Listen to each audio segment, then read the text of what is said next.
Britain's National Maritime Museum seems an appropriate place to introduce this show's final international miracle, for it too involves the sea. It's the story of a man who dedicated his life to protecting one of the ocean's most precious inhabitants, the dolphin.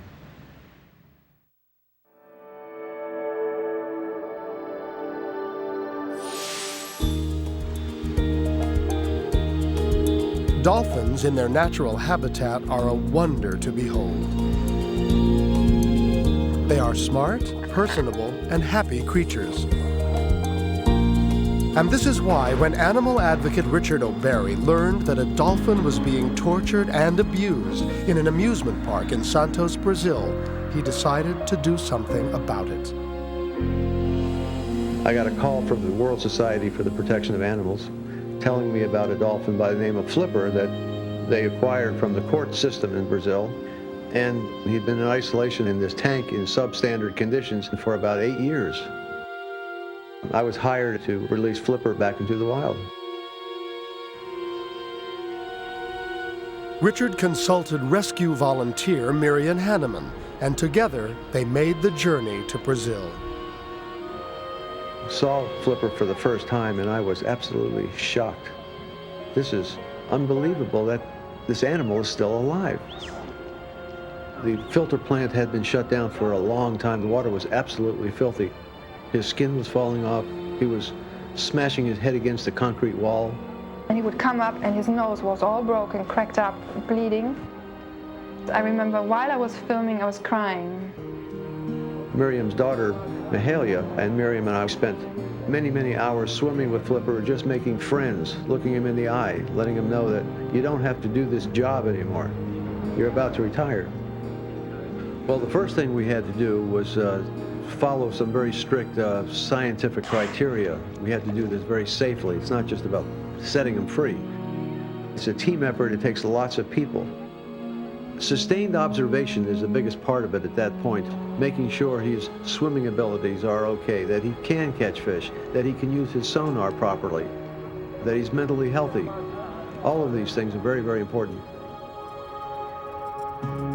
There was conflict, of course, because this animal was making money for some people. And I was told by the man who was holding Flipper, he looked me right in the eyes and said, "This dolphin is never going to leave here alive." The only way to protect Flipper was that there was somebody being there day and night. So we had guards all day, all night, just watching him. For 3 months, we were worried day and night. Because we were in love with this animal and very close to this animal, we were trying not to put our heart too much into it, which we did. We wanted to show people that dolphin rehabilitation works. We had to pump all of this filth out of the tank. Then we put some shade up so Flipper could get out of the broiling sun. We had to do some recordings. We found out he stopped using his sonar. All of the hard work we were doing turned everything around, and people realized we were doing the right thing. And the Brazilian country got behind this. This became a national issue, and Flipper was now healed enough to be moved and to go home. It was time to leave this concrete, filthy box, and we couldn't wait to get out of there. The only way to get Flipper out of Santos was by helicopter. We were in tears when that helicopter finally appeared. We realized we're really leaving today. We were in the process now of taking Flipper back to the exact location where he was captured, a place called Laguna. Everything changed when we got out of the city and away from the amusement park. The first thing we had to do was build a temporary holding pen where the real healing process could begin, where he could once again experience the natural rhythms of the sea.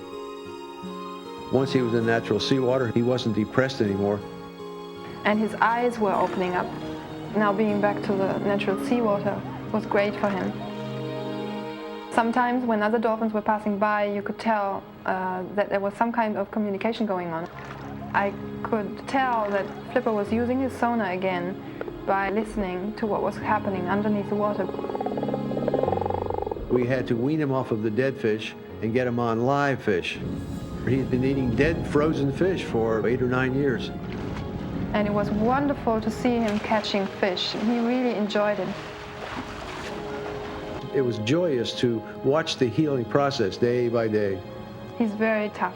He's a very tough dolphin, and I think he's a survivor, you know. He has shown us. And at the right time, we cut the gate and gave him a choice. Freedom is about choices and decisions. Had he stayed, we would have taken care of him for the rest of his life.